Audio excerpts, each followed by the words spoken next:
சில நாட்களுக்கு பிறகு கபிலரும் பாரி மகளிரும் செடிகளுக்கும் கொடிகளுக்கும் இடையே உள்ள ஒரு சிறு குடிசையிலே தங்கியிருக்கிறார்கள். அப்பொழுது அந்த பெண்கள் 2 பேரும் ஒரு குப்பை மேட்டிலே ஏறி நின்று கொண்டு அந்த சிறிய தெருவிலே செல்கின்ற உப்பு வண்டிகளை எண்ணிக்கொண்டிருக்கிறார்கள். இந்த காட்சியை பார்த்த கபிலர் மனம் கலங்குகிறார். இவருடைய நிலை எப்படி இருந்தது? இவர்கள் மலையிலே வாழ்ந்தார்கள்.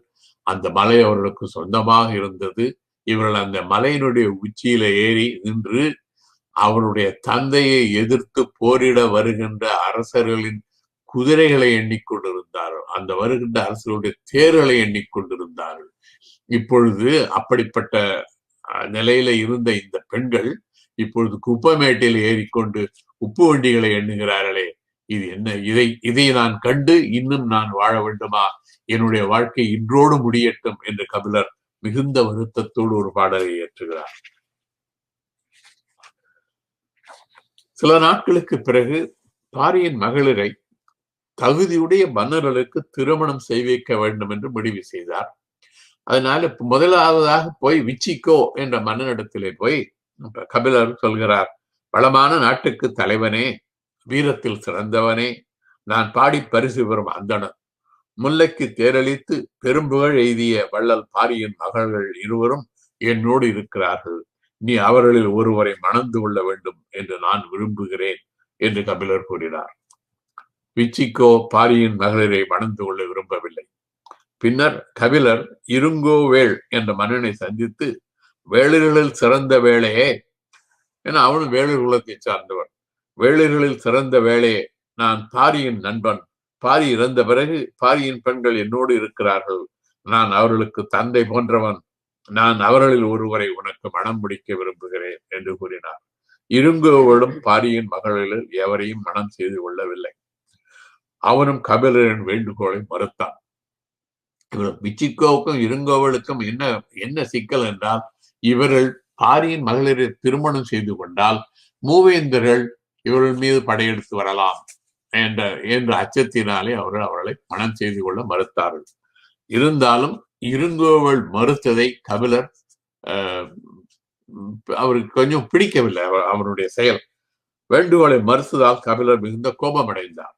இருங்கோவலின் முன்னோர்களில் ஒருவன் கழாத்தலையார் என்ற ஒரு புலவரை அவமதித்தான். அவன் அந்த புலவரை அவமதித்ததினாலே அவனுடைய நாட்டிலே அரையம் என்ற ஒரு ஊர் இருந்தது. அந்த ஊர் முற்றிலும் பாழாகியது.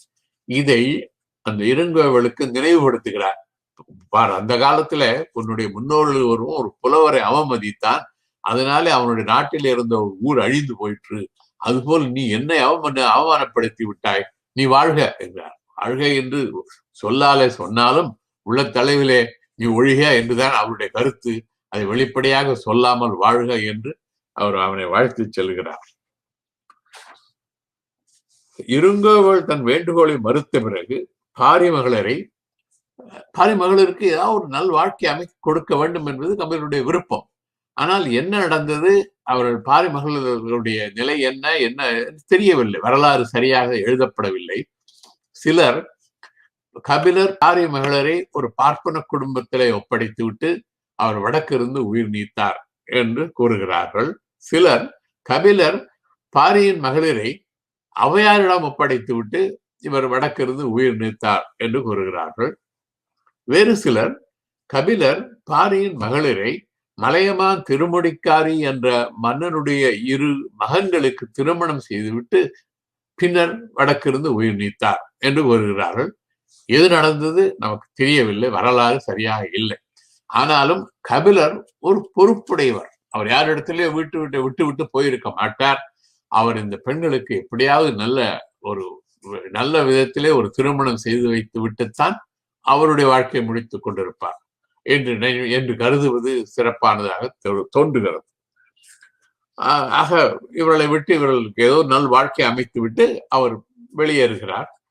அவர் தான் வடக்கிருந்து உயிர் நீக்க முடிவு செய்து விட்டார். வடக்கு இருத்தல் என்றால் உண்ணாமல் இருந்து பல நாட்கள் இருந்து உயிர் விட்டானாக உயிர் போய்விடும். அதுதான் வடக்கு நோக்கி அமர்ந்து உண்ணாமல் இருப்பார். அதுதான் வடக்கு இருத்தல். வடக்கு இருப்பதற்கு முன்னால் தன்னுடைய மனதிலே சில ஆதங்கம், பாரியோட பாரிக்கும் இவருக்கும் நல்ல உறவு, நட்பு எல்லாம் இருந்தாலும் பாரி இவரை இங்க விட்டு விட்டு அவன் மாத்திரம் இறந்து போய்விட்டான். அது அவருக்கு கொஞ்சம் வருத்தத்தை அளிக்கிறது. அப்பொழுது அந்த பாடலில் அவர் சொல்லுகிறார், பாரி, நீயும் நானும் கூடியிருந்த நட்பிற்கு பொருத்தமில்லாத முறையில் நீ என்னை விட்டு விட்டு போய்விட்டாய். பல ஆண்டுகள் நீ என்னை பாதுகாத்திருந்தாலும் நீ என்னை வெறுத்தாய் என்று நினைக்கிறேன். பெருமைக்குரிய சிறந்த நட்பிற்கு பொருத்தமில்லாத முறையில் இங்கே இருந்து வருக என்று என்னை கூறிவிட்டு என்னை விட்டு விட்டு நீ பிரிந்து சென்றாய். நீ என்னை வருத்தினாய். ஆகவே உனக்கு நான் ஏற்றவனாக இல்லாமல் போய்விட்டேன் என்று நினைக்கிறேன். ஆயினும் இப்பிறவி போல் மறுபிறவியிலும் நாம் இடைவிடாமல் சேர்ந்து இருப்பதற்கு வழி செய்யுமாறு உயர்ந்த விதியை வேண்டுகிறேன் என்று கூறி வடக்கிருப்பதற்கு முன் கபிலர் தன் வருத்தத்தை வெளிப்படுத்துகிறார். பின்னர் தென்பெண்ணை ஆற்றங்கரையில் உள்ள திருக்கோவலூர் என்ற ஊரில் வடக்கிருந்து கபிலர் உயிர் நீத்ததாக கூறப்படுகிறது. மேலுலகம் இளநிலும் ஈதலே நன்று என்ற நோக்கத்தோடும் மறுமையை கருதாமல் இறப்பவர்களின் வறுமையை கருதி இரவலருக்கு மாறிபோல் வாரி வழங்கினான் பாரி. அருளின் மிகுதியால் முல்லைக்கு தேரளித்தான் பாரி. தன் நாட்டில் இருந்த ஊர்கள் அனைத்தையும் இரவலருக்கு அளித்தான் பாரி. முடிவாக பாணர்களைப் போல் வந்த மூவேந்தர்களுக்கு அன்புடையார் என்பம் முடியார் பிறர்க்கு என்ற குரலுக்கேற்ப தன்னையை அளித்தான் பாரி. பாரி இறந்தாலும் அவன் இரவா புகழடைந்தான். கபிலர் தன் கவிதைகளால் காலத்தால் அழியாத புகழடைந்தார்.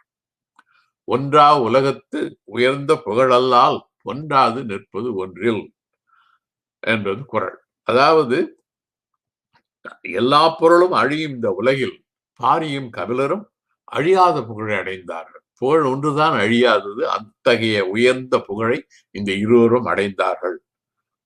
வாழ்க வளர்க பாரியின் புகழ், வாழ்க வளர்க கபிலரின் புகழ்.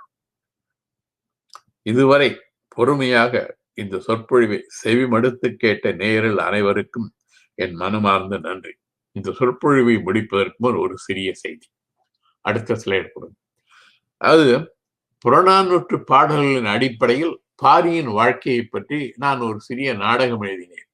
அந்த நாடகத்தை நானும் என் நண்பர்களும் 2011ஆம் ஆண்டு நடைபெற்ற வட அமெரிக்க தமிழ்ச்சங்க பேரவையின் ஆண்டு விழாவில் நடித்து அரங்கேற்றினோம். அதில் நான் கபிலராக நடித்தேன். அந்த நாடகம் https://pariyankadai.blogspot.com என்ற என்னுடைய வலைத்தளத்தில் உள்ளது. அதை நாடகமாக நடிக்க விரும்புபவர்கள் என்னுடைய வலைத்தளத்திலிருந்து அதை பதிவிறக்கம் செய்து கொள்ளலாம். நாடகமாக நடித்தும் காட்டலாம் என்று கூறி என்னுடைய மனமார்ந்த நன்றியை மீண்டும் ஒரு முறை கூறி அமைகிறேன். வணக்கம்.